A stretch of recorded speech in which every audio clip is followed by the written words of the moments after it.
अस्सलाम वालेकुम वरहमतुल्लाहि वबरकातुहू। जी वालेकुम अस्सलाम वरहमतुल्लाह। नाज़रीन, हम एक दरिया के किनारे बैठे हैं। आपसे गुफ्तगू हो रही है 23 मार्च के हवाले से। अब मैं मोहतरम शेख मोहम्मद यूनुस साहब से दरख्वास्त करता हूँ कि वो हज़रत मिर्ज़ा ग़ुलाम अहमद क़ादियानी की इस्लाम की खिदमत के बारे में कुछ बताएं कि उन्होंने आकर क्या खिदमत की हैं, जबकि कुरान भी मौजूद है, हदीस भी मौजूद है और मौलवी भी मौजूद है। तो उन्होंने क्या ऐसा काम किया जिसकी ज़रूरत थी, जो काबिल ज़िक्र हो। जी जी जी। तो इस सिलसिले में सबसे पहले तो अपने नाज़रीन और सामीन को एक नज़म का एक मिसरा आपको सुनाते हैं कि हज़रत मिर्ज़ा साहब फरमाते हैं कि बहार आई है मेरे दिलस्तां में, फूल खिले हैं मेरे बोस्तां में। तो ये जो नज़म है, इसमें हज़रत मसीह मौऊद अलैहिस्सलाम इस बात की खुशी का इजहार फरमा रहे हैं कि मुझे इस्लाम की ये जो खिदमत का जो फरीज़ा है या कुरान करीम की इशाअत दुनिया में करने का जो फरीज़ा है, ये अल्लाह ताला ने जो मुझे सौंपा है, तो ये मेरे लिए ऐसी ही खुशी का बायस है कि जैसे उन्होंने इजहार कर दिया है कि मेरे फूल खिले हैं मेरे बोस्तां में, बहार आई है मेरे दिलस्तां में कि फूल खिले हैं मेरे बोस्तां में। तो ये एक किस्म की उन्होंने इस बात पर खुशी का इजहार किया है। तो अब इस तरफ आते हैं तो हज़रत मसीह मौऊद अलैहिस्सलाम की जो दो चीज़ें सबसे ज़्यादा उभर के जो सामने आती हैं वो ये हैं कि नंबर एक तो है कि आप आशिक़ रसूल हज़रत मोहम्मद रसूलुल्लाह सल्लल्लाहु अलैहि वसल्लम थे। ठीक है, क्योंकि आप ख़ुद फरमाते हैं कि वो पेशवा हमारा जिससे है नूर सारा, नाम उसका है मोहम्मद दिलबर मेरा ये। सब पाक हैं पैगंबर एक दूसरे से बेहतर, लेकर खुदाए बरतर खैरुल वरा यही। मुस्तफ़ा पर तेरा बेहद हो सलाम और रहमत, उससे ही ये नूर लिया बारे खुदाया। तो ये आपकी आम आदत भी ये होती थी कि आप अक्सर दरूद जो है दिन रात कसरत से आप दरूद पढ़ते, क्योंकि आपके दिल में हज़रत मोहम्मद रसूलुल्लाह सल्लल्लाहु अलैहि वसल्लम की मोहब्बत थी। तो आपने यही अपनी किताब में लिखा है कि मैंने जो कुछ पाया है हज़रत मोहम्मद रसूलुल्लाह सल्लल्लाहु अलैहि वसल्लम की इताअत और आपकी मोहब्बत और आपके इश्क के नतीजे में अल्लाह ताला ने मुझे ये खिदमत सौंपी है। तो खैरुकुम मन तअल्लमल कुरान व अल्लमहु, ये हज़रत मसीह मौऊद अलैहिस्सलाम को ये हदीस भी है। और खैरुकुम अल खैरु कुल्लुहु फिल कुरान, और ये इल्हाम भी है हज़रत मसीह मौऊद अलैहिस्सलाम का कि हर किस्म की खूबियाँ जो हैं ये हज़रत ये कुरान करीम में मौजूद हैं। फिर आप ये फरमाते हैं कि एक रात मैंने इस कदर दरूद शरीफ खुश इल्हानी से और दर्द दिल से भी दरूद शरीफ पढ़ा कि मुझे खुदा ताला ने फिर उस दरूद शरीफ की बरकत से एक इमारत दिखाई, एक महल दिखाया कि जिसके महल की दीवारों के ऊपर जो फरिश्ते हैं वो नूर की तरह दूध की जो मशकें हैं, नूर की भरी हुई मशकें जो हैं वो लेकर खड़े हैं और वो उस महल के ऊपर डाल रहे हैं। तो मैंने कहा कि ये जो नूर की मशकें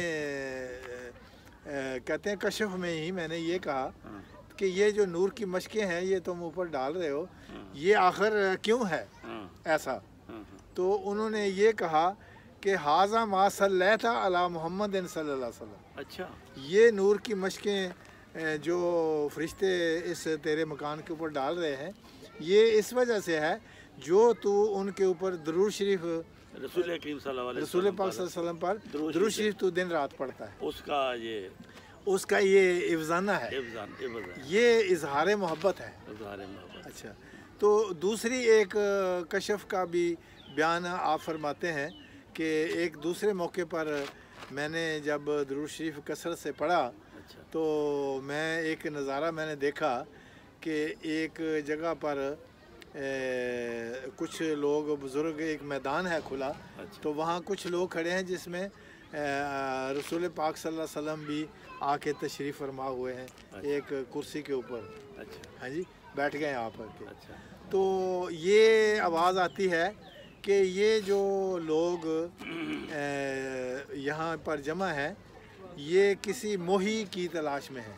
अच्छा, मोही का मतलब होता है जिंदा करने वाला, जिंदा करने वाला, कि जो मुर्दों को जिंदा करने वाला, यानी रूहानी मुर्दों को जिंदा करने वाला। क्योंकि जो वैसे हकीकी मानों में जो मर जाते हैं वो तो दोबारा वापस नहीं आते कुरान के फैसले के मुताबिक। तो वो आवाज़ आती है कि ये लोग किसी मोही की तलाश में हैं। अच्छा, हाँ जी। तो आपने फरमाया कि मैंने उस कशफ में देखा कि रसूल पाक सल्लल्लाहु अलैहि वसल्लम की तरफ आपने इशारा किया, आप रसूल सल्लल्लाहु अलैहि वसल्लम ने आपकी तरफ इशारा किया। अच्छा, हज़रत मिर्ज़ा ग़ुलाम कादियानी अलैहिस्सलाम की तरफ इशारा किया और फरमाया कि हाज़िर रजुल युहिब्बु रसूलुल्लाह है। अच्छा, कि ये वो शख्स है जो मोहम्मद रसूलुल्लाह सल्लम को यानी मुझे से मोहब्बत करता है।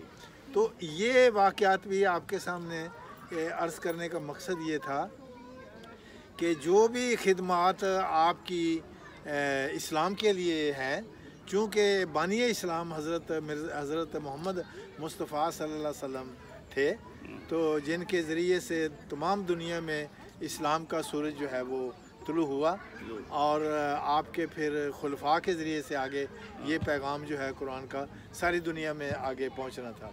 तो फिर वो पेशगोई भी हज़रत मोहम्मद रसूलुल्लाह सल्लल्लाहु अलैहि वसल्लम ने फरमाई थी कि एक फिर दौर मेरी उम्मत पर ऐसा भी आ जाएगा कि लम यबका मिनन नबुव्वत इल्ला लम यबका मिनल इस्लाम इल्ला अस्मुहु, कि बिल आखिर एक ज़माना आखिर ज़माने पर जाके आ जाएगा जब इस्लाम नाम का बाकी रह जाएगा।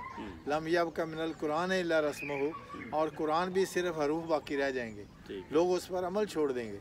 तो उस वक्त फिर मेरा ये ग़ुलाम जो है जिसके बारे में आपने ख्वाब में देखा कि हुज़ूर सल्लल्लाहु अलैहि वसल्लम फरमाते हैं हाज़ा रजुल युहिब्बु रसूलुल्लाह, तो आपने फरमाया कि ये फिर मेरा ग़ुलाम होगा जो इस्लाम को तमाम दुनिया में फैलाएगा, दोबारा इस्लाम को ज़िंदा करेगा, और ईमान अगर सुरैया सितारे पर भी चला गया हुआ तो वो फिर उसको ज़मीन पर कायम कर देगा। अच्छा, और इसी तरह कुरान की इशाअत उसके ज़माने में फिर वो ऐसा ज़माना होगा कि ठीक है कुरान के सिर्फ हरूफ बाकी रह जाएंगे लेकिन कुरान मौजूद होगा, तो खुदा ताला ऐसे आलात पैदा कर देगा जिसके ज़रिए से फिर वो सारी दुनिया में फिर के तबलीग कर सकेगा। इसलिए उसका नाम मसीह मौद भी रखा कि वो कसरत से सारे मुल्कों में उस वक्त सफ़र के हालात आसान हो जाएंगे। बिल्कुल, मसीह का मैंने सैर करने वाला, मसीह का मतलब सैर करने वाला। तो ये तो अब जमात 214 मुल्कों में सैर करती है। तो इसीलिए कि हम भी लोग कभी वक्फ़े आर्जी के लिए अफ्रीका जा रहे हैं, कभी वक्फ़े आर्जी के लिए बेल्जियम जा रहे हैं, कभी वक्फ़े आर्जी के लिए कनाडा जा रहे हैं, कभी वक्फ़े आर्जी के लिए हम यरूशलेम जा रहे हैं। तो मुख्तलिफ़ जगहों पर हम लोग भी उसी उनकी सुन्नत को ज़िंदा करने के लिए कि मसीह मौद अलैहिस्सलाम ने अपनी उम्र में अपनी ज़िंदगी में भी बहुत सारे सफ़र किए, मसलन जेलम का सफ़र किया, एक मुकदमा जो था किया, दिल्ली का करमलाई के, हाँ जी, फिर दिल्ली के सफ़र किए, फिर लाहौर का सफ़र इख्तियार किया, तो अमृतसर का सफ़र इख्तियार किया, बटाला का सफ़र इख्तियार किया। तो दीन इस्लाम की ये सफ़र सिर्फ दीन की खातर थे, ये सफ़र सारे दीन की खातर, कोई दुनियावी इसमें मिलावट नहीं थी। और हज़रत मसीह अलैहिस्सलाम ने फिर जहाँ भी गए वहाँ जाके कुरान करीम का पैगाम दुनिया को सुनाया। और कुरान की जो वाक़यात हैं जो मैंने सामने आपके ज़िक्र किया है, हाँ कुरान के सिलसिले में चूँकि आपने कुरान की इशाअत करनी थी तो आप फरमाते हैं कि अल्लाह ताला ने मुझे ख्वाब में ये दिखाया कि सूरत फातिहा को एक जो गुलाब का फूल है उसकी शक्ल में सूरत फातिहा का नाज़िल होते हुए दिखाया। कि हजूर फरमाते हैं कि खुदा ताला ने मुझे सूरत फातिहा को गुलाब के फूल की तरह नाज़ुक व मुलायम और खुशबूदार اور اس میں پھر جو اس کی ظاہری خوبیاں جو اس کے حسن کو دوبالا کرتی ہیں، اسی طرح جو اس کے اندر انسانی جسم کو تقویت دینے کے لیے، دل کو تقویت دینے کے لیے، نظر کو تقویت دینے کے لیے، اور انسان کو دل کو تقویت دینے کے لیے جو اس کی خوبیاں ہیں وہ بھی بتائیں کہ وہ ساری خوبیاں سورۃ فاتحہ میں پائی جاتی ہیں۔ تو ناظرین کو یہ بھی بتانا ہے کہ جو گلاب کا پھول ہوتا ہے وہ ایک محبت اور عشق کی تعلیم ہوتی ہے، ایک عشق کا ایک نشان ہوتا ہے۔ آپ کو قرآن سے عشق تھا، آپ کو قرآن سے عشق تھا، آپ کو سورۃ فاتحہ سے عشق تھا، تو اس لیے وہ سورۃ فاتحہ کی شکل میں آپ کو پھر وہ سورۃ فاتحہ جو ہے وہ گلاب کے پھول کی شکل میں دکھائی گئی۔ ناظرین یہ آپ کو ابتدائی طور پر مختصر طور پر آپ کو بتا دیا ہے کہ حضرت مرزا غلام احمد قادیانی قرآن کریم سے بہت محبت کرتے تھے، کیونکہ رسول کریم صلی اللہ علیہ وسلم سے وہ بہت محبت کرتے تھے، اس لیے وہ قرآن کریم سے بہت زیادہ محبت کرتے تھے۔ السلام علیکم ورحمۃ اللہ وبرکاتہ۔